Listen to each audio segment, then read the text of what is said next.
Welcome to Advanced Wars Instruction again. Now, this level, this mission, it pisses me off. Now, you're probably thinking, oh great, is it Fog of War? Well, yeah, it is. It's Fog of War. And that by itself is not a bad thing. This mission is not that bad at all. The problem, however, is that in order to unlock the bonus level I was telling you about, you have to get rid of all the enemies. All of them. Yes, all of them.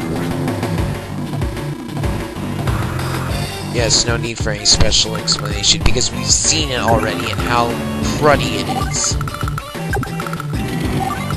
Now, since getting rid of all the enemies, including the naval forces, is so hard, I unfortunately have had to sink as low as to use a day-to-day guide. Yes, I used a day-to-day guide. So if you copy my movements, you're probably gonna win. It's bad AI, but I really can't give any general tips because I used a day-to-day guide and haven't experienced the fullness of this level for myself. But what you basically want to do is use indirect units as much as possible, even though well, I used max because that's what the day-to-day guide said to do.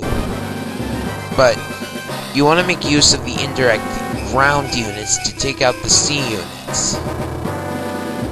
And it's better than using regular tanks, which are weaker against sea units.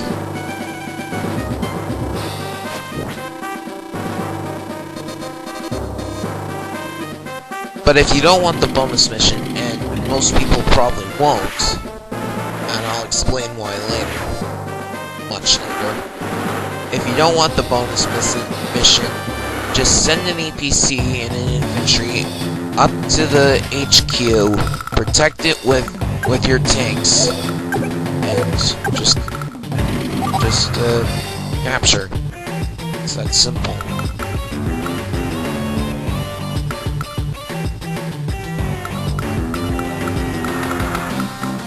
Now at this point, I have no idea what the day-to-day guide means by move the recon here all the way up there, because the recon there can't reach up there.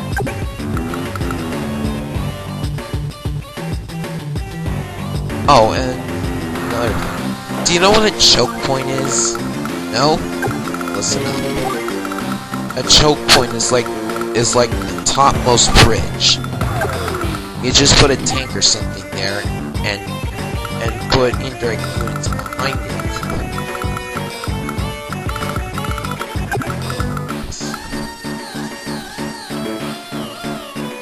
Put a tank on the bridge, and you put an indirect unit behind it to fire at incoming enemies with. And usually in Fog of War situations, you have a recon close behind to spot the enemies that are coming in.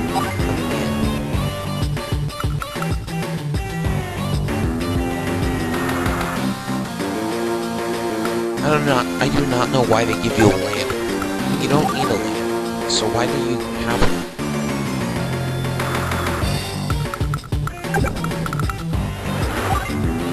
I guess it's one.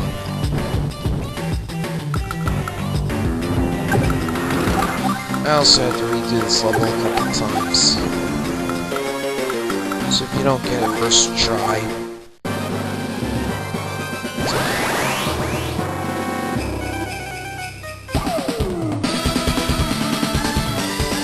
and if you thought Blizzard was bad, it's even worse in a sea battle.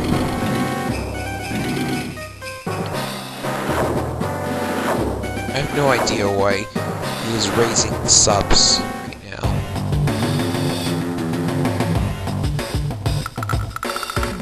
And maybe it's a glitch in his AI.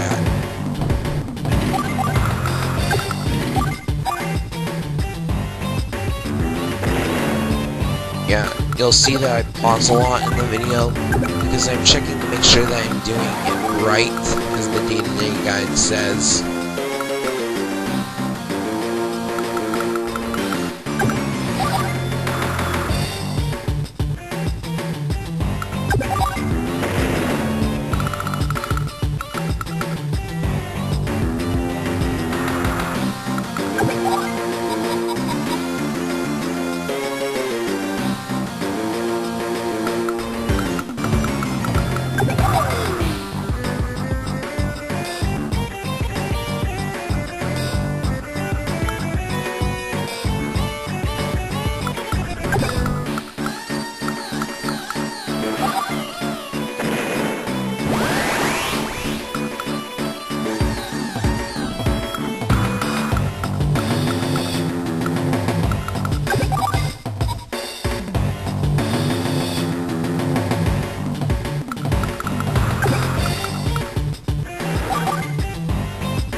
This music isn't as repetitive as Andy's theme.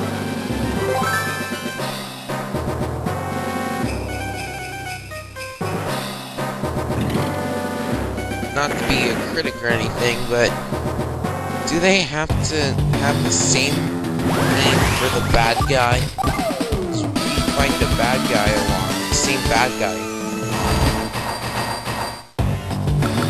So, I don't know.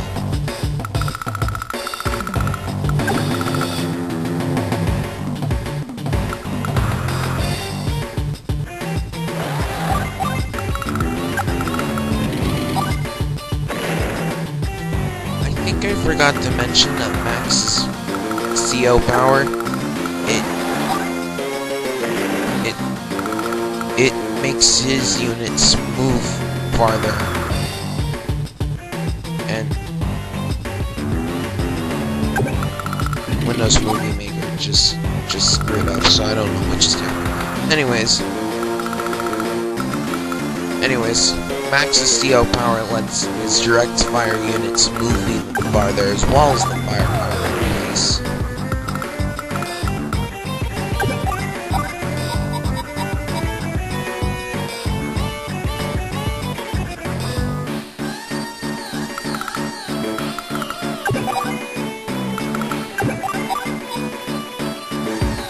As usual, taking advantage of the bad AI. Forcing those subs to join. Great.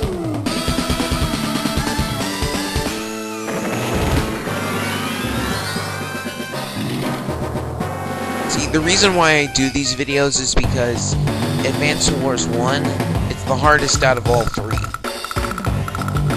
Don't see this many uses of CO powers in the later Advance Wars because there are super CO powers, which we need to wait longer for them to charge up. Not to mention they tweaked all the War Room maps in Advance Wars Dual Strike, so they're much easier.